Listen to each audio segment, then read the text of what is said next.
नमस्कार दोस्तों, आज के इस वीडियो में हम बात करेंगे एक ऐसे चौंकाने वाले मामले की जहां अमेरिका में कुछ लोगों को नकली डकैती करवाते हुए कार्रवाई कर दी है भाई। और यह मकसद था यू वीजा को हासिल करना। और जिस पर कार्रवाई हुआ है वह इंडिया के लोगों के ऊपर ही हुआ है। चलिए आखिर ये पूरा मामला क्या है, हम लोग पूरा अच्छी तरीके से स्टेप बाय स्टेप समझते हैं। सबसे पहले हम लोग समझते हैं कि भाई आखिर ये हुआ क्या। देखिए, अमेरिका में 10 भारतीयों के ऊपर केस दर्ज हुआ। दरअसल इन लोगों ने नकली डकैती करने के जुर्म में हुआ। क्यों भाई? क्योंकि उसमें यू वीजा को हासिल करना। वैसे यू वीजा उन लोगों को दिया जाता है जिसे अपराध पीड़ितों को, जिससे अमेरिका में सुरक्षित रह सके, इसलिए वह ड्रामा किया। वैसे यह मामला हुआ कहाँ भाई? अमेरिका के कई राज्य से राज्यों में हुआ, जहां से खबर आई उसके बाद वहां एक्शन लिया गया, तब जाकर यह गिरफ्त में हुई। यह कोई छोटा मामला नहीं था। लेकिन सबसे पहले समझते हैं कि आखिर ये स्कैम कैसे होता था।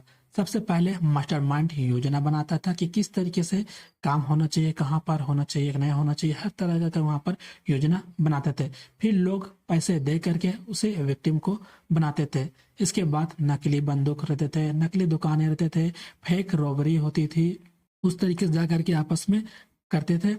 और फिर जा करके दुकान में यहाँ कैमरा लगे हुए रहते थे, वहां पर खुद को सीसीटीवी कैमरा में जा करके वहां दिखलाते थे और जा करके पुलिस में रिपोर्ट करवाते थे, जिससे ताकि उन्हें यू वीजा को आवेदन कर सके। आखिर इसमें कौन कौन शामिल थे भाई, इसका मास्टरमाइंड कौन था? वैसे ही रिपोर्ट के अनुसार बताया जा रहा है कि इसके पीछे राम भाई पटेल मास्टरमाइंड बताया गया है। साथ ही बलविंदर सिंह और इसके अलावा 10 लोग और भी शामिल थे। आखिर ये मामला इम्पोर्टेंट क्यों हो जाता है? क्योंकि यू वीजा का गलत इस्तेमाल था, जिसके असली पीड़ितों को नुकसान हो सकता है और सरकार का नियम सख्त कर सकती है। जैसे यू वीजा का इन लोगों ने जो हासिल करना चाहते थे वो उसका फिर बाद में उसे गलत इस्तेमाल करना चाहते थे, ताकि इससे अमेरिका में अच्छी तरीके से रह करके, सुरक्षा के रूप में रह करके और वहां पर गलत चीजें करना पर। लेकिन यू वीजा के कारण असली पीड़ितों को इससे नुकसान हो सकता है और इस पर सरकार नियम और भी सख्त कर सकती है यू वीजा को पाने के लिए। इससे पहले भी यू वीजा को पाने के लिए काफी ज्यादा क्राइम हो चुके हैं, स्कैमिंग भी हो चुके हैं। 2023 में चिकागो में बड़ा गिरोह पकड़ा गया था, जहां पर 20 से ज्यादा नकली डकैती करवाए गए थे। सिर्फ उसका एक ही चीज मकसद था, वी वीजा को आवेदन दे करके उसका वी वीजा को हासिल करना, जिसमें कई लोग गिरफ्तार भी हुए। वहीं दूसरा केस था हॉन्टेन केस। हॉस्टन में भी कन्वेंशन स्टोर में मालिक शामिल थे। नकली का वहीं पर लूटपाट प्लानिंग बनाया गया। पुलिस को सीसीटीवी कैमरे के सामने में खुद को दिखलाया गया। विक्टिम और रॉबर को व्यवहार स्क्रिप्टेड लग रहा था, इस कारण से वहां पर उसका पकड़ा गया। तो वैसे यू वीजा की तरफ से कई सारे ऐसे ऐसे मामले आ चुके हैं जहां पर ऐसे ऐसे खबर को देखे जा रहे हैं। कभी किसी के स्क्रिप्टेड फेक लगते थे, किसी की कॉपी फेक रहते थे। तो भाई इसका मेन मकसद था वी वीजा को पाना है। आखिर ये वी वीजा क्या है, चलिए हम लोग समझते हैं। यू वीजा अमेरिका का एक ऐसा खास वीजा है जहां से आप सुरक्षित रूप से रह सकते हैं। वैसे यह उन लोगों को दिया जाता है जो गंभीर हिंसक अपराध के शिकार हुए हैं। इसका मकसद है पीड़ितों का सुरक्षा देना, उन्हें पुलिसों की मदद करने के लिए प्रोत्साहित करना। यह कैसे मिलता है यह भी समझते हैं।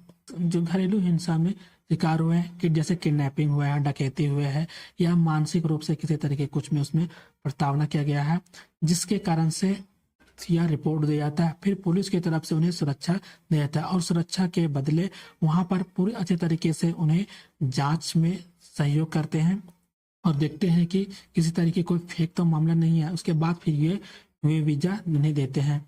यू वीजा के फायदे हैं, अमेरिका में आप कानूनी रूप से रहने का अधिकार ले सकते हैं।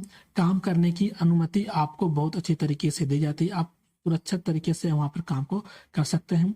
यू वीजा मिलने के तुरंत ही 3 साल के बाद आपको वहां पर परमानेंटली रेसिडेंस दे दिया जाता है, जिसे हम लोग ग्रीन कार्ड के नाम से जानते हैं और उसे अप्लाई कर सकते हैं।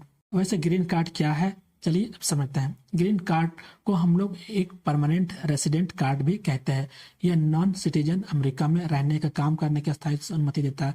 यहाँ पर आप खुल के वहाँ पर अच्छे से वहाँ रह सकते हैं, काम कर सकते हैं, अस्थायी अनुमति दे सकते हैं। वहाँ पर आप कहीं भी आने जाने का आपको पूरी इजाजत देती है।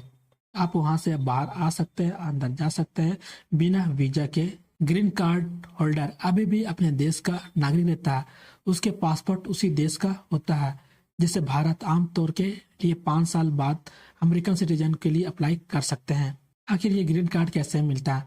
फैमिली के जरिए मिलता है, पति पत्नी के जरिए मिलता है, या बच्चे अमेरिकन सिटीजन हो, या फिर जॉब के जरिए हो, यू वीजा के जरिए अपराध के शिकार हुआ हो। लेकिन ग्रीन कार्ड तो मिल जाती है, लेकिन सब कुछ करने का मौका मिलता है, लेकिन वहां पर आपको वोट देने का अधिकार नहीं मिलता है।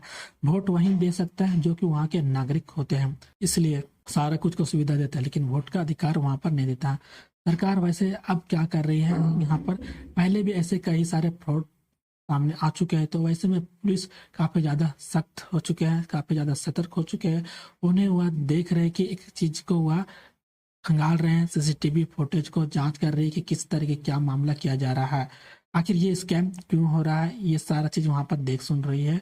आखिर ये स्कैम इतना ज़्यादा क्यों हो रहा है? सबसे बड़ा सवाल है कि शॉर्टकट का रास्ता, जी हाँ, बिना डिग्री या जॉब के लिए अमेरिका में रहने का आसान रास्ता ढूंढ लेते हैं, ताकि किसी तरह कोई दबाव ना हो, किसी तरीके से प्रॉब्लम ना हो, हम लोग यहाँ से रह सकते हैं, खा सकते हैं और ये रास्ता अपना सकते हैं।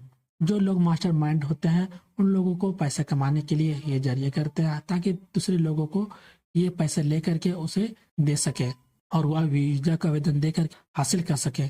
लेकिन गलत लोगों को हाथ में वीजा कार्ड पहुंचने से काफी ज्यादा प्रॉब्लम होती है। लेकिन जब इस तरह की प्रॉब्लम होती है तो अकेले भारतीयों पर काफी ज्यादा इस पर असर पड़ सकती है। सभी लोगों को सबके निगाह पर देखेंगे कि भारत के लोग ऐसे होते हैं तो ऐसे होते हैं, हर जगह प्रॉब्लम आ सकती है।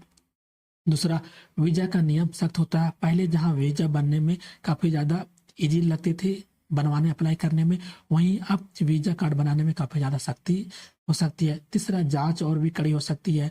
पहले वीजा कार्ड किसी तरह की कुछ प्रॉब्लम हुआ तो उसे अप्लाई कर सकते थे, लेकिन नहीं, अब अगर ऐसा होता है तो काफी ज्यादा वहां पर प्रॉब्लम देखने को मिलेगी। काफी ज्यादा सख्ती से उसका सीसीटीवी कैमरा को देखा जाएगा, क्या सही में हुआ या नहीं हुआ, हर चीज एक एक चीज वहां पर चेक करेगी, तब जाकर के फिर यू वीजा को अप्लाई कर सकते हैं। इस तरह काफी सारे सख्तियां आ सकते हैं। लेकिन आगे क्या हो सकता है, यदि ये दोषी पकड़ा जाते हैं तो काफी ज्यादा उनको जुर्माना लग सकती है, उन्हें जेल हो सकती है, और यहाँ तक कि अमेरिका आने जाने पर भी उन्हें पर बैन लगा सकती है।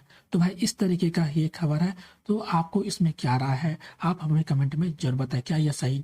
तो फिर मिलते हैं हम लोग ऐसा ही और एक नए खबर में, तब तक के लिए गुड बाय।